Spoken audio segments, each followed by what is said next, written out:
قرآن مجید کہتا ہے، اللہ تبارک و تعالیٰ کا وعدہ ہے کہ وَكَانَ حَقًّا عَلَيْنَا نَصْرُ الْمُؤْمِنِينَ، کہ ہم پر مومنوں کی، ایمان والوں کی مدد کرنا یہ ان کا حق ہے ہم پر۔ غیر معمولی جملہ ہے، اللہ تبارک و تعالیٰ کی طرف سے انتہائی طاقتور اعلان ہے کہ اگر تم ایمان والے ہو تو تمہاری مدد، تمہاری نصرت ہم پر فرض ہے، یہ حق ہے ہم پر۔ ظاہر ہے کہ اس سے بڑھ کر ضمانت اور کیا ہو سکتی ہے۔ اور اس کے علاوہ قرآن مجید نے تنبیہ بھی کی ہے کہ وَمَنْ أَعْرَضَ عَنْ ذِكْرِي فَإِنَّ لَهُ مَعِيشَةً ضَنْكًا، کہ اگر تم میرے ذکر سے اعراض کرو گے، منہ موڑو گے، تو پھر تمہارے لیے اس دنیا کی زندگی میں تنگیاں ہی تنگیاں ہیں، تمہاری دنیا کی زندگی یہ پریشانیوں کا شکار ہو جائے گی۔ تو ان سب باتوں میں، ان سب آیتوں میں آپ دیکھیے کہ خالص دنیاوی زندگی کی طرف اشارہ ہے کہ دنیاوی زندگی کی کامیابی بھی ایمان پر منحصر ہے، عمل صالح پر منحصر ہے، اسٹرانگ بلیف پر منحصر ہے۔ عزیزان گرامی، قرآن مجید کے اس دعوے، اس اعلان کی تائید بہت ساری جدید تھیریز سے بھی ہوتی ہے۔ آپ حضرات نے پروفیسر ٹوائن بی کا نام سنا ہوگا، تاریخ کے بڑے مشہور پروفیسر گزرے ہیں جن کی کتاب دی ورلڈ ہسٹری یہ سویلائزیشنز کی تاریخ پہ ایک بہت ہی امپورٹنٹ سورس مانی جاتی ہے۔ انہوں نے دنیا کے 22 سویلائزیشنز کا جائزہ لے کر بتایا ہے کہ تہذیبیں کیسے زوال پذیر ہوتی ہیں اور کیسے قوت حاصل کرتی ہیں۔ تو اس میں ان کا ایک بڑا اہم فلسفہ یہ ہے، بڑی اہم تھیوری یہ ہے کہ وہ کہتے ہیں کہ سویلائزیشن کا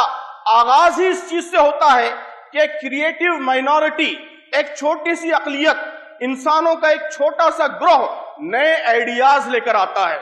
نئی سوچ لے کر آتا ہے، آئیڈیالوجیکل پاور کے ساتھ میدان میں آتا ہے، وہ آئیڈیاز پیش کرتا ہے، خیالات پیش کرتا ہے، ان خیالات پر چٹان کی طرح جم جاتا ہے، آزمائشیں آتی ہیں، رکاوٹیں آتی ہیں، وہ ان کا مقابلہ کرتا ہے، لیکن پوری استقامت کے ساتھ اور پورے جذبے اور حوصلے کے ساتھ اپنے نئے خیالات، افکار، آئیڈیاز کی تبلیغ کرتا ہے، انہیں عام کرتا ہے، جس کے نتیجے میں ایک نیا سویلائزیشن، ایک نئی تہذیب عروج پاتی ہے۔ انہوں نے کہا کہ سب سے بڑی طاقت جس نے قوموں کو عروج تک پہنچایا ہے وہ آئیڈیاز کی طاقت ہے، وہ افکار کی طاقت ہے، وہ خیالات کی طاقت ہے۔ مائیکل مان یہ ایک بڑے مشہور برٹش سوشولوجسٹ گزرے ہیں،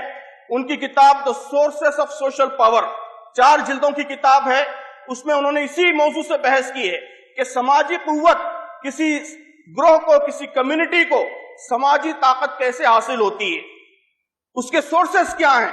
سب سے امپورٹنٹ سورس انہوں نے کہا کہ وہ آئیڈیالوجی ہے، نظریات ہیں، خیالات ہیں، آئیڈیاز ہیں، کہ اگر کسی کمیونٹی کے پاس کوئی منفرد آئیڈیا ہے، کوئی منفرد خیال ہے، مسائل کو حل کرنے کا کوئی انوکھا سولوشن ہے، کوئی نیا بلیف سسٹم ہے، تو اس کے نتیجے میں اس کو طاقت حاصل ہوتی ہے، اس کو قوت حاصل ہوتی ہے، وہ اسرٹ کرتی ہے، آگے بڑھتی ہے، سماج پر چھا جاتی ہے،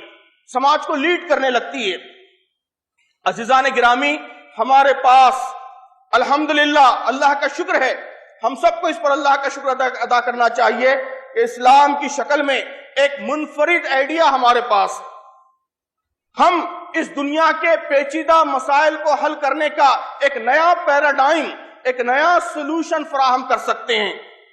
اگر ہم اسلام کے داعی بن جائیں، اسلام کے علمبردار بن جائیں۔ اسلام کیا ہے؟ ایک خدا کی بندگی کا تصور، کہ خدا کے آگے جھکو، خدا کی بندگی کرو، ایک خدا کی عبادت کرو، زندگی کے ہر گوشے، ہر شعبے میں اسی کی بندگی کرو، تمہاری عبادت بھی اسی کے لیے ہو، تمہارا زندگی کا طریقہ بھی اسی کے لیے ہو، تمہاری سیاست، تمہاری معیشت، تمہارا معاشرت، تمہارے اخلاق، سب کچھ اس کی مرضی کے مطابق ہو، ایک خدا کی بندگی کی دعوت۔ پھر عدل پر مبنی معیشت، سود سے پاک معیشت، عدل پر مبنی معیشت، حیا اور عفت اور پاک دامنی کے تصورات پر مبنی معاشرت، میاں بیوی کے حقوق اور ان کی ذمہ داریوں کی تقسیم پر مبنی معاشرت، خاندانی نظام، صفائی ستھرائی، خدا ترسی یعنی خدا سے ڈرتے ہوئے زندگی گزارنے کا پیراڈائم، یہ سب اسلام کی خصوصیات ہیں، یہ اسلام کی خصوصیات ہیں، یہ یونک خصوصیات ہیں۔ آج کی دنیا، آج کا سماج، آج کی میجورٹی ان تصورات سے ناواقف ہے۔ اگر ہم ان تصورات کے علمبردار بن جائیں، ہماری اصل آئیڈینٹی یہی بنے کہ ہم کچھ خاص خیالات کے علمبردار ہیں، کچھ خاص تصورات کے علمبردار ہیں،